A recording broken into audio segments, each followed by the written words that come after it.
Muy buenas noches, soy Gonzalo Priale, esto es 4 a la N y para entrar en tema, esta noche quisiera comentar brevemente lo que sucedió con el gobierno de Castillo. Castillo destruyó la institucionalidad sectorial, dictó normas laborales antiempresa, dinamitó la gran minería y la agroindustria, se empeñó en imponer una nueva constitución refundacional y espantó a la inversión privada.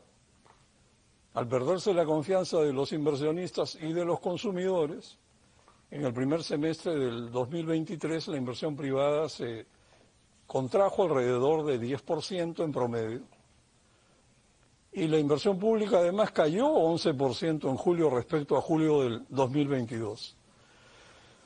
Entonces, sin inversión privada, el país dejó de crecer y habría entrado en recesión. Hay una discusión medio intensa entre el ministro de Economía y los opinólogos economistas o los excelentes economistas que opinan sobre la materia, pero eso no es lo más relevante. El hecho es que el país ha dejado de crecer y parecería muy difícil que crezca más de 1% este año, y esto sin contar el posible impacto del Niño global. Y lógicamente los ingresos tributarios del gobierno central en junio han caído 14% respecto a junio del 2022, como no podía ser de otra manera.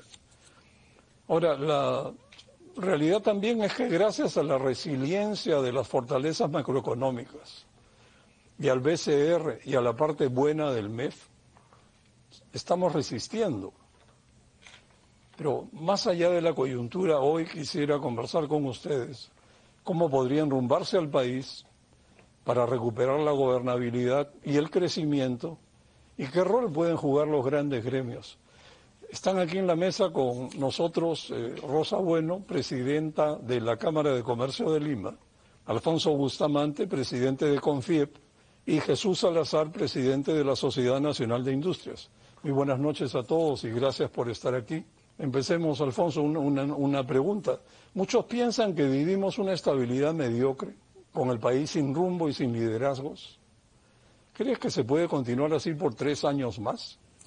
No, claramente creo que tenemos que ponerle turbo a la economía y turbo a la economía significa destrabar, primero generar confianza, como hablábamos antes. Generar confianza es fundamental para atraer a las inversiones y también sabemos que las inversiones solamente vienen cuando están cómodas. Hoy día el empresariado global o el capital global puede poner los recursos en cualquier parte del mundo, donde sea más atractivo. Los países competimos por capital. El capital es importante porque genera trabajo, ¿no? Las inversiones generan puestos de trabajo y crecimiento de la economía. Y eso, por supuesto, llega al fin último, que es el bienestar de los ciudadanos, ¿no? No hay ruta corta. Lamentablemente, en estos tiempos vemos que hay propuestas, y desde los últimos años vemos que hay unas propuestas trasnochadas que sabemos que no generan ningún valor, economías que quieren regresar al proteccionismo, que quieren regresar al control absoluto del Estado, no controles de precios y todo el postulado de la izquierda, que en el Perú es una izquierda además muy radical. Esto, yo ya dudo de la buena fe de la izquierda radical, por supuesto, de las izquierdas en general hoy día, porque nadie quiere convertirse en Venezuela. Sabemos el suplicio que están pasando los ciudadanos en Venezuela y el despilfarro que los gobernantes militares y la élite dirigente en Venezuela se ha convertido. Entonces, hay una desigualdad tremenda que se ve como tanto lo que fue en Cuba antes, hoy día Venezuela, vemos cómo emigran de su país y los tenemos en todo lado. Lamentamos esta situación, por supuesto, de los que han elegido ese rumbo para su economía, y sería pues una tragedia para el Perú que nos enrumbemos hacia ello. Lamentablemente, Gonzalo, hemos elegido, el Perú eligió un gobierno, en su gobierno a Pedro Castillo. Entonces, tenemos poco tiempo para cambiar esa percepción de los que votaron por ellos. Y poco tiempo me refiero porque los beneficios de la economía, del crecimiento económico, han llegado a la mayoría de los peruanos, pero no a todos ellos. Y quisiera puntualizar a dónde no ha llegado. El Estado se ha reservado para sí actividades económicas y actividades que solamente las puede proveer él, como la provisión de agua y desagüe, agua y saneamiento, donde vemos que tenemos los peores índices. La pobreza extrema y multidimensional, como hay que medirla, es la que los ciudadanos, las personas, las familias no tienen acceso a los servicios básicos. La salud es otro ejemplo y que también es un monopolio del Estado. Sí, pues donde hay más falencias está el Estado.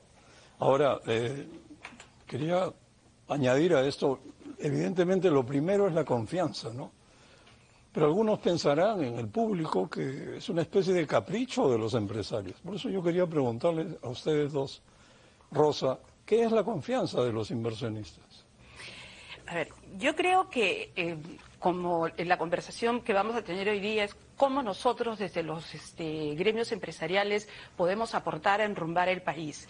Creo que lo primero que tenemos que hacer, y creo que todos los que estamos en esta mesa lo hemos hecho, es una reflexión profunda sobre realmente el rol que estábamos desarrollando y si este rol era adecuado y si estábamos comunicando adecuadamente los beneficios del libre mercado y todo lo que Alfonso acaba de describir con tanta claridad.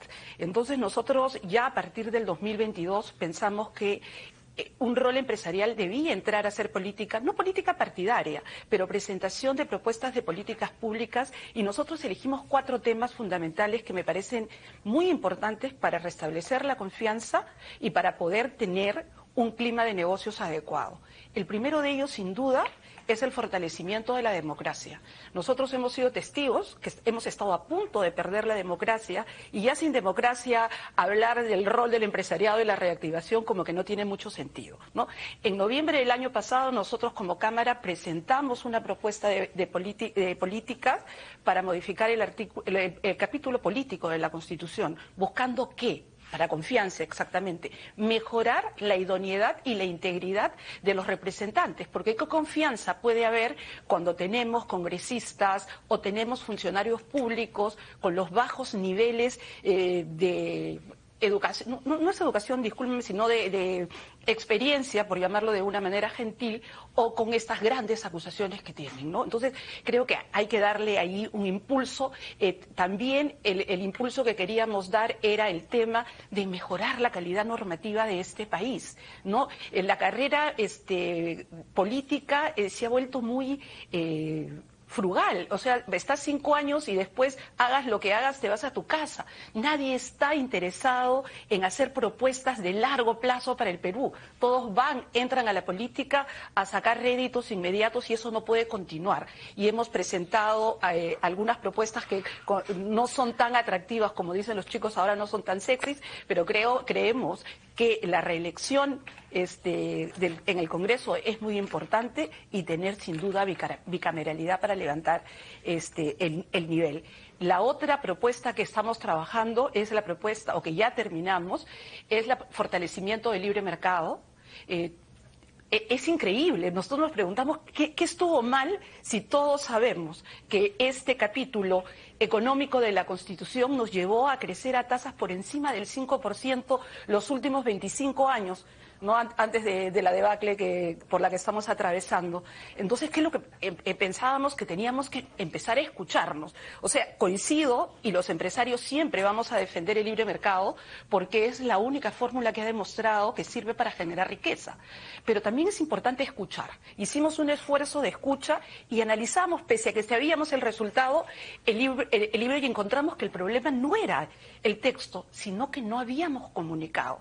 Entonces decidimos este trabajo convertirlo en un libro casi de caricatura, donde hemos tomado los 10 mitos con los que trabajan estos grupos que quieren modificar el sistema económico del Perú, y hemos desmitificado, pero de una manera sencilla. Es importante que los jóvenes entiendan, porque el problema creo que hemos tenido es comunicación. Entonces, esto estamos presentando, creo que los gremios tenemos la obligación de aportes para levantar el debate nacional. Creo que este tipo de aportes ayuda.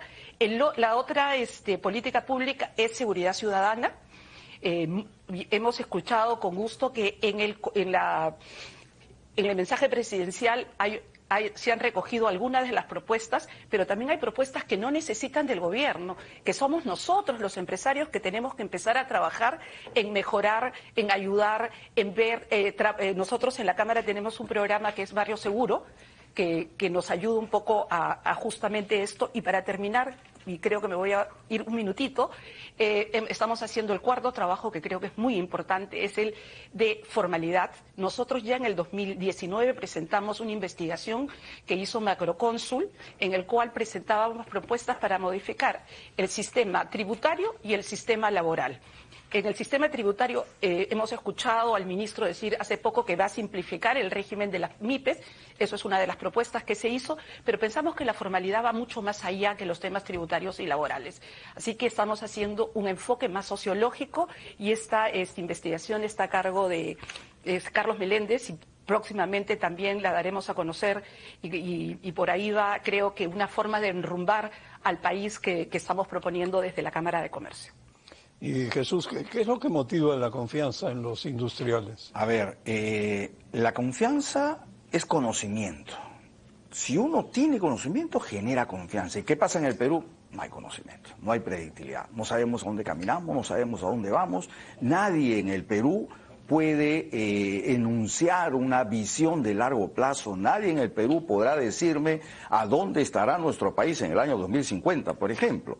Esos son temas que necesitamos trabajar. Al no saber a dónde caminamos, Gonzalo, y sobre todo con las implicancias que hemos tenido en los últimos años, porque permíteme decirte que la institucionalidad se viene destruyendo en el país, no desde el Castillo. El Castillo fue, digamos, un punto máximo en el cual llegamos, en el que recién hemos tomado conciencia de que nuestro país está caminando directo al abismo y nadie ha sabido tomar esto con seriedad. Yo diría que en el Perú, desde los años 90, en que empezamos a golpear a los partidos políticos, lo cual fue un gran error, porque una institucionalidad democrática se construye sobre partidos políticos fuertes, y lo que hicimos en nuestro país fue destruir los partidos políticos. Abrimos la posibilidad de que se surgieran estos movimientos que uno no sabe a dónde caminan ni cómo piensan, cuyos nombres más refieren a lemas deportivos que a una ideología política y de conocer hacia dónde se dirigen sus propuestas. Esto ha venido destruyendo al país. Y tanto es así que ya llegamos a una situación sumamente crítica. Y yo soy muy directo en decir que la situación económica del Perú sí está complicada. Y si bien es cierto, no le podemos llamar recesión técnica aún, estamos camino a ello. Un trimestre más y ya estaríamos en una recesión técnica. Estar en menos 1.4% del PBI en mayo es una locura. Estamos repitiendo cifras del año 2008-2009, de la época de la crisis internacional. La manufactura, solo en mayo, Gonzalo, ha caído más del 15% y va acumulando casi 5% negativo en lo que va del año. Esto dice que el Perú a fin de año podría estar bordeando 1.2% de PBI. Y el problema no es el número del PBI per se, el problema es que el Perú con esos números va a incrementar su pobreza. Y ya lo decía Alfonso, que el tema de la pobreza hay que medirla multidimensionalmente. Pero el problema de la pobreza en el Perú es un flagelo muy grande para el sector más pobre, ¿no es cierto? Estamos hablando, de casi 30% que llegaríamos a diciembre si esto no se controla. Pero peor aún, el hambre extremo pasaría de 4 millones de peruanos a 6 millones de peruanos. Entonces, yo preguntaría, Gonzalo, si tú has visto en los últimos días en noticiero, en los últimos periódicos, Si alguien está tocando temas como este, si nos concentra y nos llama a los peruanos a hablar sobre cómo sacar a nuestro país de los problemas económicos en el que estamos generando más pobreza, o seguimos pensando de cómo va el comportamiento del grupo político X, o que quién salió presidente del Congreso, o cuántos juicios tiene este señor, cuántas demandas, o si nuestra presidenta se queda hasta el 26 o se va. O sea, son los temas coyunturales los que han distraído nuestra atención como país en los últimos años. Por eso es que estamos como estamos. 6 presidentes en tan corto tiempo dicen que estamos fallando en algo. Exacto, y esta noche justamente vamos a tratar de ir más allá de la coyuntura. Y Alfonso, ¿cómo crees que se recupera la credibilidad? ¿Es posible un shock de confianza que el país evidentemente necesita con urgencia, al mismo tiempo que la Municipalidad Metropolitana de Lima intenta desconocer contratos y fallos arbitrales de una concesión tan importante?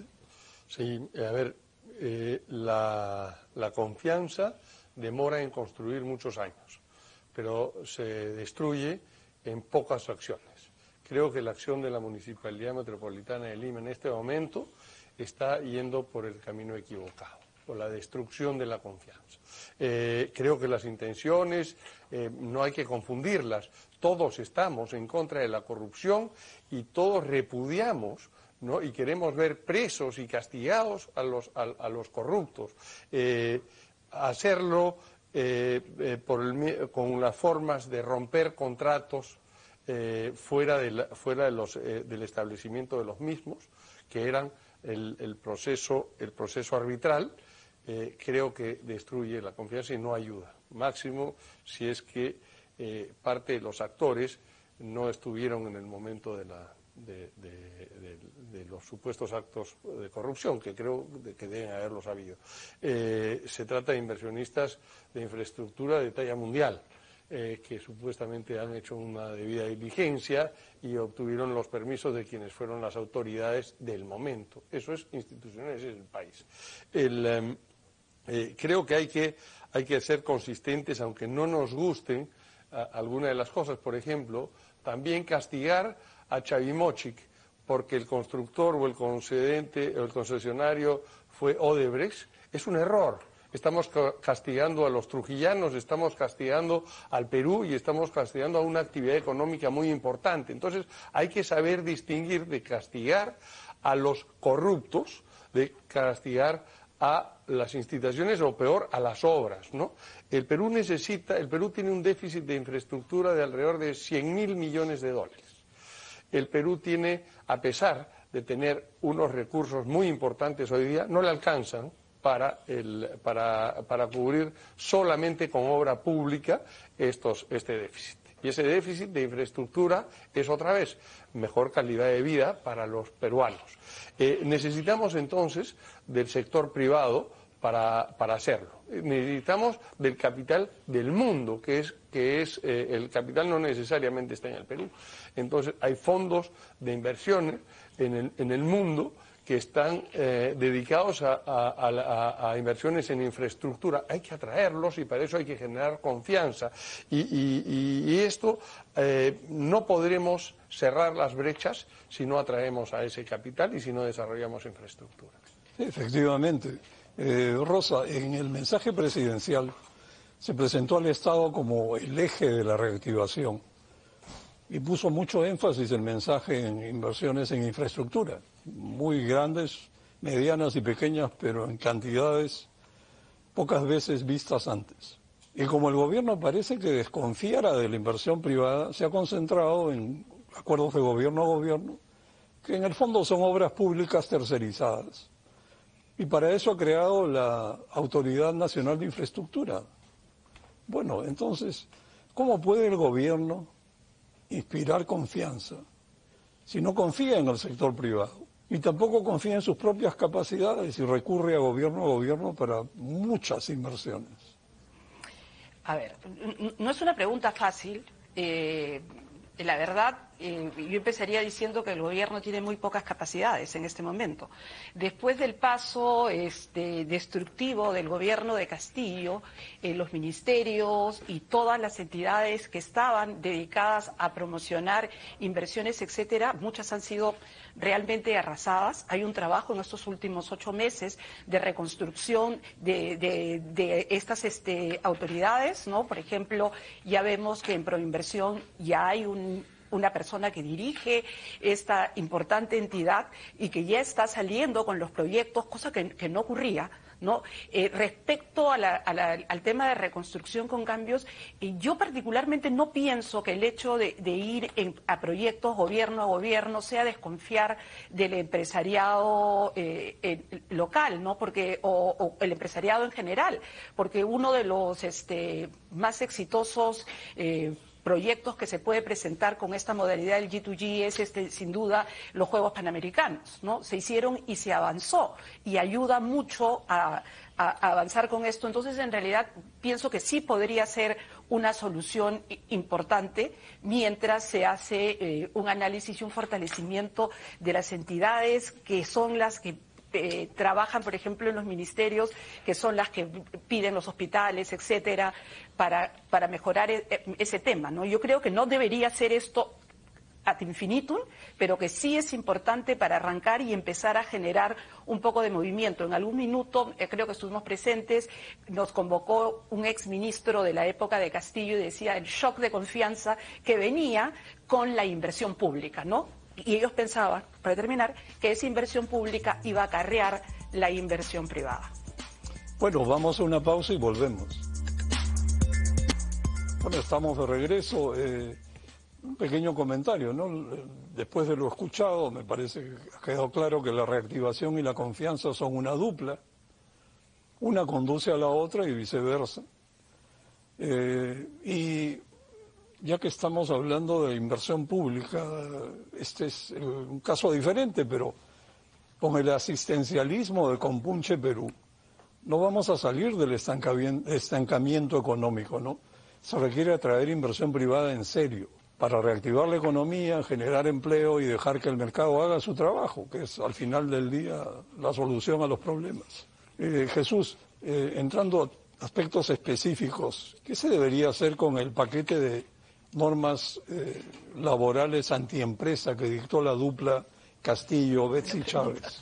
Ok, primero permíteme, Gonzalo, opinar sobre el tema de la inversión pública. Yo sí creo fehacientemente que tiene que haber un shock de inversiones públicas, porque la inversión privada sí se está paralizando, es más, no está paralizando, está cayendo. Ya se habla de que cerraremos el año en más o menos menos 3% de inversión privada. A la fecha van 4 trimestres negativos en inversión privada. Eso es muy duro para un país que quiere crecer. Si hay un shock de inversiones públicas, se dice que esto tiene un efecto multiplicador como de 4 en la inversión privada. Así que sí necesitamos eso para generar confianza. Si uno pregunta hoy al empresario peruano o al extranjero, al inversionista, si va a invertir en el segundo semestre en el Perú, lo hemos hecho nosotros en la encuesta de opinión industrial a nivel de socios de la Sociedad Nacional de Industrias, y todos manifiestan que no van a invertir en el segundo semestre, que no van a contratar más gente, que no van a comprar maquinaria. Eso es muy mala noticia para la industria nacional y por supuesto para el país. Así que yo sí creo que necesitamos grandes esfuerzos, más que los punches que son muy cortoplacistas. Necesitamos grandes esfuerzos de demostración que el gobierno está en capacidad de poder hacer ese shock de inversiones y salir de ese 30% escaso de gasto de su presupuesto en lo que va el primer semestre. Contestando tu pregunta, Gonzalo, lo que tenemos que hacer es corregir los grandes errores que hemos cometido, y lo hemos dicho en el Consejo Nacional de Trabajo. Los empleadores hemos regresado al Consejo Nacional de Trabajo con la premisa que el punto 1 de agenda y de discusión de esta mesa de concertación sea la revisión de los decretos supremos 001 y 014, es decir, el tema de la tercerización, que ya hasta Indecope se pronunció, y el tema del manejo de los sindicatos. Creo que esos son temas que ahuyentan la formalidad en el Perú. Y todos sabemos que en el Perú la informalidad sigue ganando terreno. Ya estamos en casi un 80% de informalidad. Y lo dije en el seno del Consejo Nacional del Trabajo, Gonzalo. En el Consejo Nacional del Trabajo no está representada la mayoría de los trabajadores. El 80% de los trabajadores son informales y no tienen representación en esa mesa. Por lo tanto, no tiene sentido seguir discutiendo sobre más normas que rigidicen el tema laboral cuando lo que se quiere es justamente ampliar y hacer atractiva la formalidad en el país. Es un tema que necesitamos trabajar fuertemente a través del Consejo Nacional. Anuncios en el discurso presidencial como aumento del sueldo mínimo vital, totalmente desenfocado. No era necesario, no debió haberse tocado ese punto, porque ese es un punto que debe discutirse técnicamente en el Consejo Nacional del Trabajo. Pero brevemente, en tu opinión personal, estas normas, muchas de las cuales son bien nocivas, laborales, antiempresa, ¿debieran derogarse? Mira, yo estoy convencido de que sí, así debe ser. La OECD mismo comenta que nuestro sobrecosto laboral en el Perú excede todos los límites de los países, de los miembros del país de la OECD. Entonces, esto es una demostración clara que el Perú va contra la tendencia de la formalización laboral. Bueno, ahora específicamente también, Alfonso, creo que al final de este periodo aciago que hemos vivido, tenemos dos motores apagados, ¿no? Por un lado, no se restablece el Estado de Derecho en las zonas mineras del sur, y entonces no hay nueva gran inversión minera en el horizonte. Y por otra parte, no se ha restablecido la ley de promoción agraria, y sin embargo se ofrecen 100.000 nuevas hectáreas para la agroexportación con el destrave de Majes Iguas 2 y Chavimochic 3. ¿Qué esperarías en ambos casos? Bueno, realmente son dos sectores emblemáticos y ahí es donde apuntó Castillo justamente para dañarlos. Así es. Ahora, quiero recordar que en el sector agrario, quien derogó el régimen agrario fue ese Congreso transitorio que hubo por un año y que justamente no permitía la reelección. Entonces les dio licencia para matar sin consecuencias. Se ensañaron con el sector agrícola y no observaron absolutamente todos los argumentos y el bienestar que ha generado el número de empleo y pusieron antitécnicamente, un poco lo que hablaba Jesús del CNT y todo, antitécnicamente un bono especial para el trabajador agrario de 30% por encima del salario mínimo, a sabiendas que el componente laboral de los costos del sector son los más importantes, le ocasionó dos cosas. El primero, que se retiraran más de 1.500 empresas del régimen agrario y transitaran o al régimen general o a la informalidad. Yo apuesto que la mayor cantidad de ese tránsito fue hacia la informalidad. Y segundo, que el salario promedio en el agro se redujo un 5% a pesar de tener bono beta. ¿Qué pasa? Es que hay un sistema de bonificación por eficiencia, ¿no? por efectividad, y eso amarraron de las manos a la empresa y socializaron el bono a todos, lo cual ha sido un desastre para la productividad y para los trabajadores. Entonces eso ha sido muy mal. Y coincido contigo que urge la necesidad de restablecer un régimen agrario que nos sea competitivo. Otro tema en el sector minero, tenemos que decir qué va a hacer el gobierno para poner en valor todos esos proyectos mineros que hoy día están estancados, ¿ya? Entonces, y ya sabemos que que están estancados básicamente por una licencia social. ¿Ya? ¿Cuál es el rol del Estado? ¿Qué va a hacer el gobierno para coayudar a obtener la licencia social? Y claro que tiene que ver con la atención también de los derechos de las poblaciones vulnerables de la sierra, ¿no es cierto?, y vulnerables de las provincias que vemos que efectivamente tienen un atraso inmemorial. ¿En términos de qué? En términos sobre todo de provisión de servicios públicos básicos, agua, desagüe, educación y salud, ¿no? Y tenemos, y a pesar de que hayan subido los ingresos de las poblaciones por mayor actividad económica que ha generado el modelo económico, ellos regresan a la pobreza, ¿no?, cuando tienen que distribuir gran parte de sus recursos para atender la provisión de esos servicios básicos que además están garantizados por la Constitución. Y sin embargo no son provistos. Entonces realmente tenemos un trabajo que hacer social, ¿no?, y tenemos que orientar esas inversiones, por eso urgen también las inversiones ya, sobre todo en cierre de brechas, donde el sector privado puede jugar un rol muy importante para acelerar ese producto. Y estoy de acuerdo con Jesús que la inversión pública es importante. Hoy día el país no puede darse el lujo de decir no solo quiero inversión pública o solo quiero inversión privada. Necesitamos todos los mecanismos para acelerar este cierre de brechas y reactivación de la economía. Reactivación de la economía es generarle trabajo a nuestros hijos. O sea que hoy día, sin ellos, nuestros hijos no tienen futuro. Exacto, yo creo que estamos dando en el clavo, hay que hacer que las obras se muevan, obras públicas, obras privadas. Al año se presupuesta recursos para unos 58.000 proyectos. Y más o menos 47.000 son obras locales, pequeñas, cuyo monto promedio es $500,000 Esa es la obra pública donde hay más reto.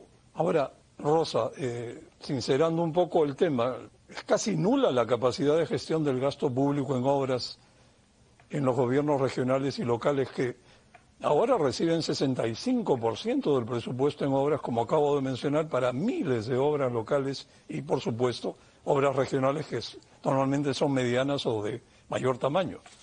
¿Tú dirías que la descentralización no ha funcionado? Yo creo que la descentralización ha funcionado, y voy a ser irónica porque tuvimos un evento hace poco en la Cámara que es el Cubo Badis, estamos descentralizando corrupción.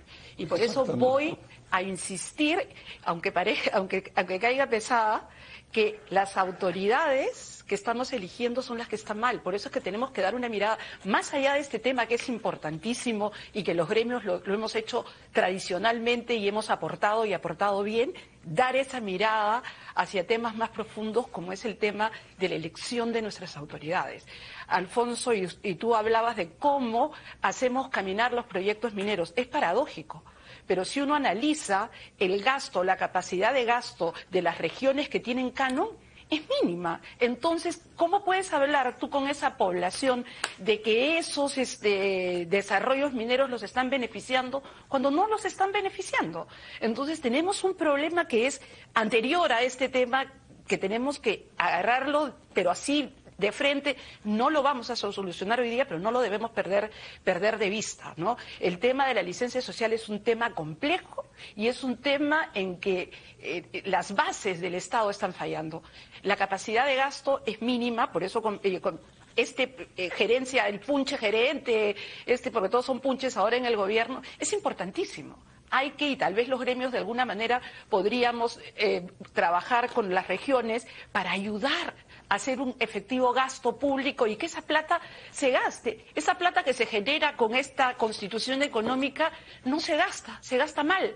Todo lo que se desperdicia en corrupción es impresionante. Y no solamente en corrupción pura y dura de coima debajo de la mesa, sino en la corruptela de obras que no son obras adecuadas, que duran un mes, 2 meses, con materiales. El sistema que tiene la forma de presentar los contratos en el Perú son precio y rapidez, y no necesariamente el precio y la rapidez van a generar obras de buena factura para ayudar a cerrar las brechas que tanto necesita el país.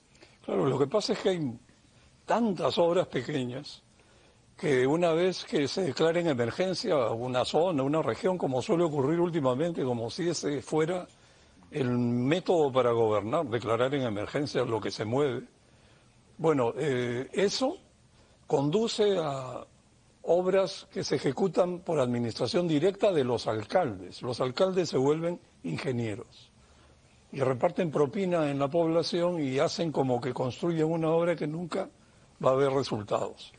Pero en el fondo, la gestión en muchas municipalidades es nula, no tienen capacidad técnica. Habría que agrupar proyectos en regiones enteras y darle otra escala, y mejor sería que se haga cargo el gobierno central. Y esto lo pueden construir a escala mayor grandes empresas y no hacerlo por puchitos que no se terminan. Entonces el problema no es que se deja de gastar cada año 30% del presupuesto, sino que con el 70% que sí se recibe, no son capaces de iniciar y concluir los proyectos en el plazo ni en el presupuesto asignados, y muchas veces las obras no se concluyen. Entonces la plata se pierde en obras deficientes o paralizadas y en corrupción. Como tú dijiste muy bien, Rosa, la descentralización habilita a gobernadores y alcaldes a saquear el Estado. Creo que esa es la manera de expresar claramente lo que nos está sucediendo y hay que remediarlo. Ahora, Jesús, no solamente es una broma, no solo de pan vive el hombre, también tenemos problemas políticos que golpean duramente el clima de inversiones y la confianza empresarial. ¿Qué opinas de la calidad de la política que se practica ahora en el país? Ok, brevemente nada más para hacer un comentario respecto al tema de las obras que para mí también es fundamental. Y yo sí creo, Gonzalo, en que las regiones deben seguir empoderándose, pero hay que ayudarlos a hacer esto. No podemos seguir pensando que desde Lima vamos a hacer todo a nivel país. El problema está en que, a decir de la Contraloría, esos 2.300 obras paralizadas por más de 23.000 millones de soles tienen dos problemas, técnico y de corrupción.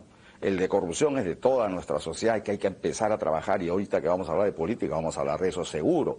Y segundo es el tema técnico, y el técnico necesitamos hacer docencia técnica.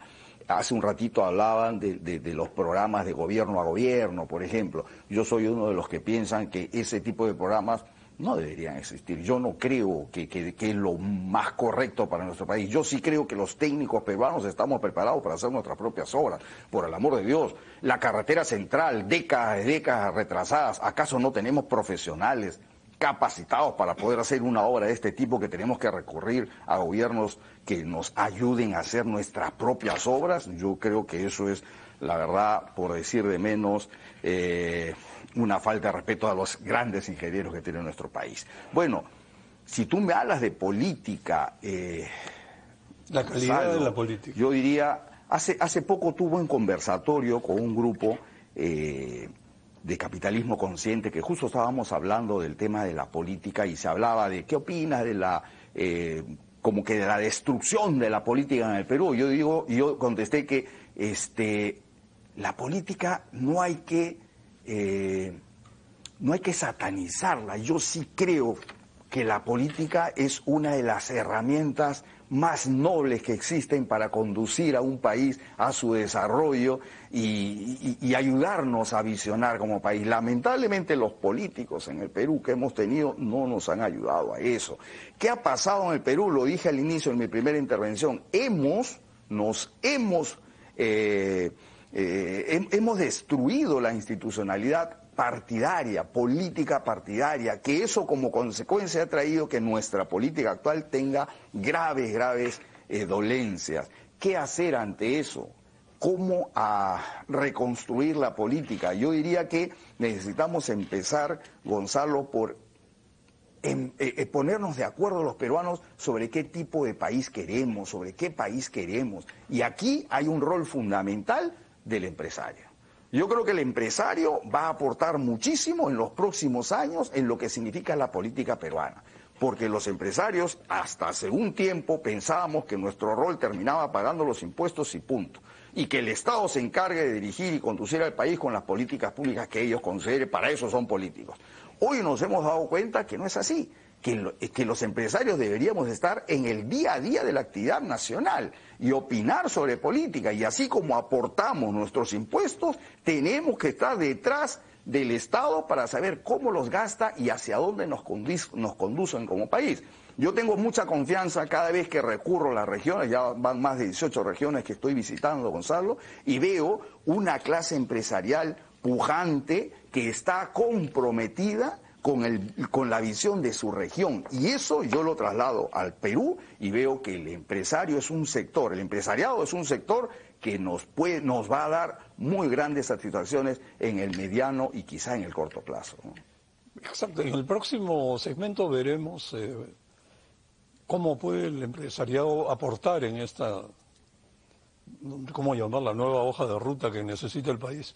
Pero Alfonso, para terminar con este segmento, el gobierno actual, bueno, respeta la Constitución, no se puede, no sé, eso lo hace. Pero ¿no crees que debiera deslindar de una vez por todas de la Asamblea Constituyente y una nueva Constitución refundacional que sin duda constituye pues una enorme piedra en el zapato de la confianza empresarial y de los peruanos?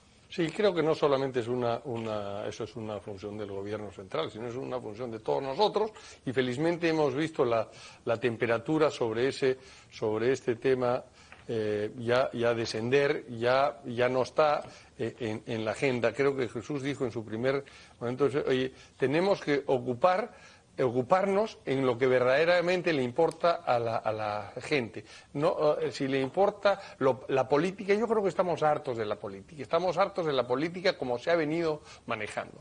Se ha venido manejando en los últimos 6 años, hemos tenido 5 presidentes de la República, entonces, o al revés, ¿no? Hemos tenido 6 presidentes de la República en los últimos 5 años. Esto ha ocupado el centro de la atención de los medios, de los políticos, de los gobernantes y de la población en general. Tenemos que cambiar la agenda nacional y poner a la persona en el centro de la agenda y a los problemas de las personas en el centro de la agenda nacional. El tema de descentralización que se habló acá es una parte importante de los problemas que en la capacidad de ejecución de esto. En CONFIEP hemos hecho un trabajo, ¿no?, de análisis sobre la regionalización o la mal llamada regionalización, la descentralización, y hemos encontrado enormes falencias y hemos presentado 21 propuestas de solución que estamos haciéndolos al Ejecutivo y también al Legislativo en torno a esa escasa éxito en la gestión del cierre de brechas, porque se les ha transferido las responsabilidades pero no las capacidades, por ejemplo. Entonces se ha obviado todo lo que fue propuesto inicialmente. Bueno, gracias. Vamos a una pausa y volvemos. Estamos de regreso, ¿no? Y para ir al tema de qué hacer de aquí en adelante para contribuir al nuevo enrumbamiento del país, qué pueden hacer los grandes gremios que están aquí en la mesa. Rosa, quería preguntarte, en el mensaje se convocó al Acuerdo Nacional para justamente trabajar una nueva agenda, y me llamó la atención que se invitó a participar a las organizaciones sociales que, me imagino, han estado protestando para discutir su agenda en el acuerdo. Es decir, la agenda que deberíamos discutir posiblemente sería muy distinta. ¿Tú crees que el Acuerdo Nacional sería el ámbito indicado para discutir y actualizar una agenda nacional común, una nueva partida de nacimiento? Yo creo que el Acuerdo Nacional, como cualquier otra institución que tenga ánimo de escuchar y de oír las agendas, porque ahí yo sí creo que la agenda sí es importante que estas organizaciones sociales que tienen reclamos justos, injustos, adecuados o no, se escuchen. El problema con el Perú ahora... Que planteen una nueva Constitución. Por supuesto, porque tú puedes analizar y darles las herramientas para que analicen su pensamiento, y por eso creo que los gremios tenemos una tremenda obligación en informar.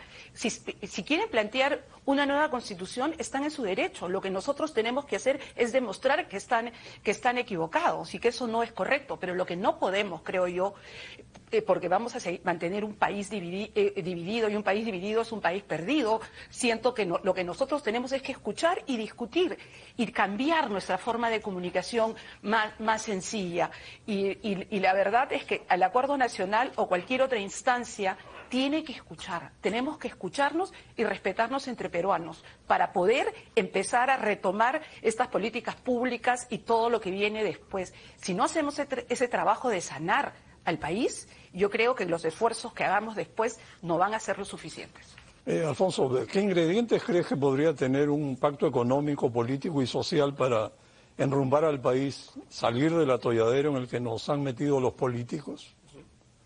Yo creo que hay que escucharnos efectivamente entre los peruanos y tenemos elementos y venimos haciéndolo, pero lo que ha faltado es ejecución de eso. ¿Ya? Entonces, en los últimos tiempos hemos estado escuchando los verdaderos problemas. Las marchas, lamentablemente, las marchas violentas, lamentablemente estaban muy politizadas.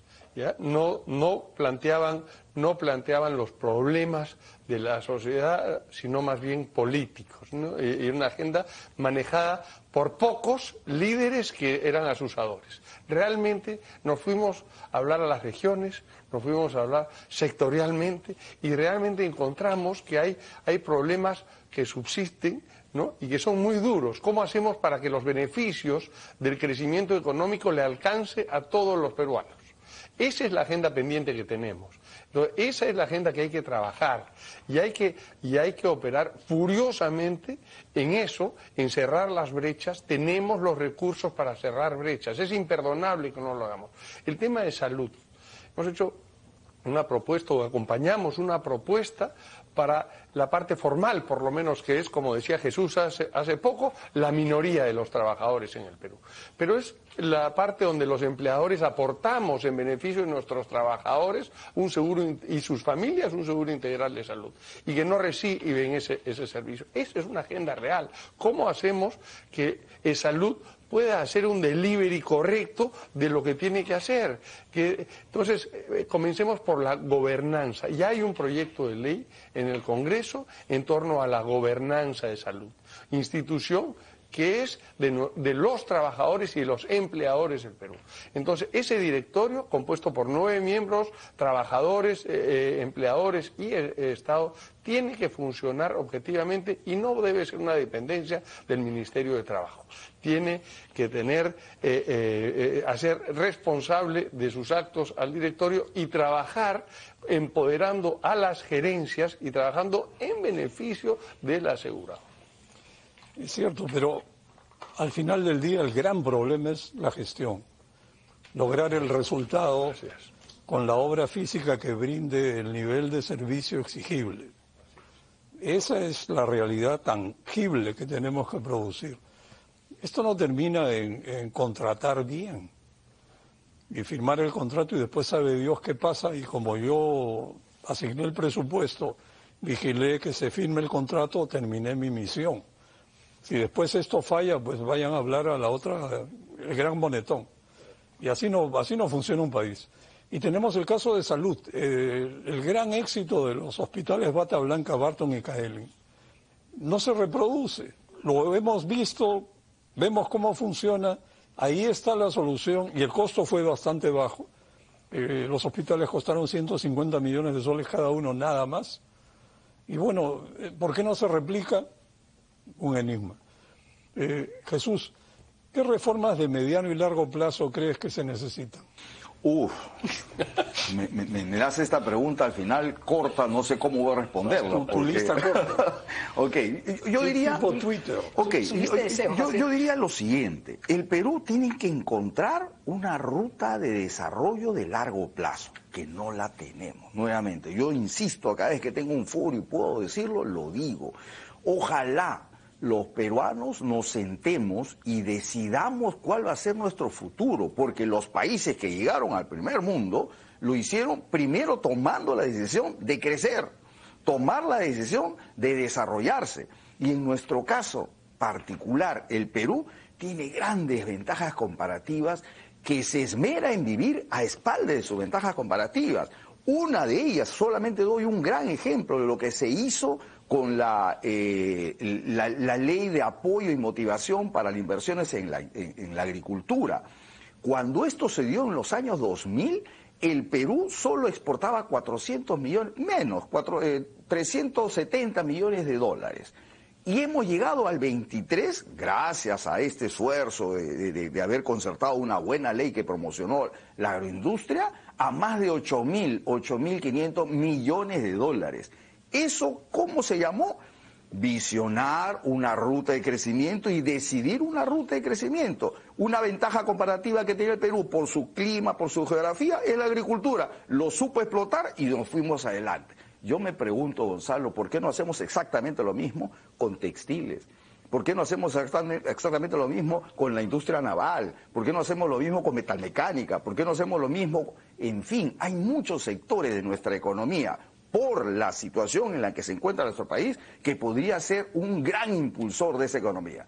Por eso yo quiero al final, Gonzalo, comentarte que la Sociedad Nacional de Industrias está entregando al Congreso de la República en el transcurso de la próxima semana un proyecto de ley para que el Perú pueda decidir su crecimiento a través de la nueva Ley General de Industria. Donde va a hacer es tener en cuenta 3 enfoques estratégicos. El primero, sectorial, entender que la manufactura, la política de industrialización de un país tiene que ser sectorial. Como se trabajó la agricultura, como se trabajaría textil, es totalmente distinto a cómo se puede trabajar la metalmecánica, en fin, debería haber un enfoque sectorial. Segundo, es un enfoque territorial. El Perú debe entender que no puede seguir viviendo de espaldas a sus regiones. Lima sigue concentrando el 60% de su producción y tenemos regiones como Huancavelica que escasamente llegan a 0,1% de participación de la manufactura. Y después nos preguntamos por qué estamos en un país tan heterogéneo.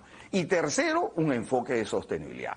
No hay forma de que el Perú siga hablando de un desarrollo si no es con un enfoque sostenible. Yo creo, Gonzalo, sinceramente, que el Perú, y a través de grandes foros de discusión, la presidenta habló de un pacto de reconciliación en su mensaje, y me gustó que empezara de esa manera, pidiendo perdón y hablando de que es necesario un pacto de reconciliación, buscando la paz, justicia y igualdad. Yo creo que eso nos une. Cuando a los peruanos nos hablan de bienestar, de futuro, de crecimiento, nos une. Yo creo que podríamos hacer grandes mesas de conversación macrorregionales, llegar a acuerdos, a visionar el crecimiento de estas 4 grandes macrorregiones que podríamos dividir al país y luego juntarnos a nivel nacional y tomar esa gran decisión de irnos hacia un país industrializado. Creo que eso es una tarea pendiente que hay que iniciarla ya. Y tú, Rosa, brevemente, en un par de minutos, ¿cómo ves el rol que podrían jugar desde el sector privado? Yo coincido con Jesús y lo he dicho en todas las oportunidades que he tenido, que ya pasó el tiempo en que nos tenemos que quejar que los políticos no nos dan una visión de desarrollo a largo plazo. Esa visión de desarrollo la tenemos que construir a través de los gremios, con liderazgo. Hay que comprometer a los jóvenes, no hay que tenerle miedo a la palabra política. La palabra política es importante y determina el bienestar del país, porque con autoridades, etcétera, ya les conté todo el tema con el que soy machacona, porque lo creo firmemente que tenemos que solucionar ese tema y creo que esa propuesta la tenemos que hacer desde los gremios, generar unas propuestas de desarrollo a largo plazo. La Cámara ha empezado con estos 4 temas que nos parecen fundamental. Jesús está trabajando en industrialización, Confiep ha trabajado muy bien también en regionalización. Creo que cada uno tiene ya avanzado una idea de desarrollo y otra cosa que tenemos que hacer es unirnos nosotros y empezar a sumar esfuerzos. Insisto, un país dividido es un país perdido. Desde el sector empresarial tenemos que hacer el trabajo que dejamos de hacer y hoy día es paradójico que de manera inversamente proporcional al crecimiento económico de los últimos años hubo la degradación de la política en el Perú. Tenemos que preguntarnos qué pasó y tomar nuestra parte de responsabilidad y juntarnos para cambiarlo. Bueno, Alfonso, ¿tú crees que cabría que desde el sector privado gremios como los de ustedes, que son los más importantes del país, junto con la academia y centros de investigación, formulen un llamado al país y formulen expliciten un nuevo rumbo, una hoja de ruta para salir de donde estamos hundiéndonos? Sí, de acuerdo con eso y con lo que dice Rosa, efectivamente. Yo creo que juntos somos mucho más fuertes, hay que unirnos además, porque tenemos ideas. Trabajamos ya en conjunto muchos temas, hay muchos espacios en los cuales los gremios trabajamos juntos y eso ayuda, pero efectivamente la academia también, todos los gremios tenemos esfuerzos en cuanto a hoy día soluciones integrales de país. Creo que lejos están los días en los cuales los gremios pensábamos en hacer políticas individualistas o de corto plazo. Acá lo que hemos hablado durante todo este tiempo es cómo hacer un mejor país, cómo acercar a los ciudadanos más desprotegidos, cómo traerlos al desarrollo, cómo generar competitividad para el país. Y estamos trabajando en esto. Yo creo que además estamos trabajando mucho más unidos de los que se cree. Bueno, me alegro de escucharlo y recuerdo que hace unos años, o varios años, generalmente la tendencia era que los empresarios miraban la política como si fuera algo ajeno, ¿no? Pero en realidad, si no intervienes, terminas intervenido. Ahora, yo creo que, bueno, me alegro de haber estado conversando con ustedes. Siento que hay un espíritu de unidad de criterio para sacar al país adelante y sería muy importante una propuesta que venga de los gremios, sin que participen los políticos para no contaminarla con pequeños apetitos, y presentársela al país, ¿no? Esto no tiene que pasar por el acuerdo nacional, más bien debería surgir de las raíces del empresariado, repito, la academia, centros de investigación, que son los que pueden aportar más sin tener en mente el afán partidario de ver cómo me acomodo para ver qué provecho saco. Entonces, no me queda sino agradecerles, Rosa, Alfonso y Jesús, muchísimas gracias. Ha sido grato conversar con ustedes. Buenas noches.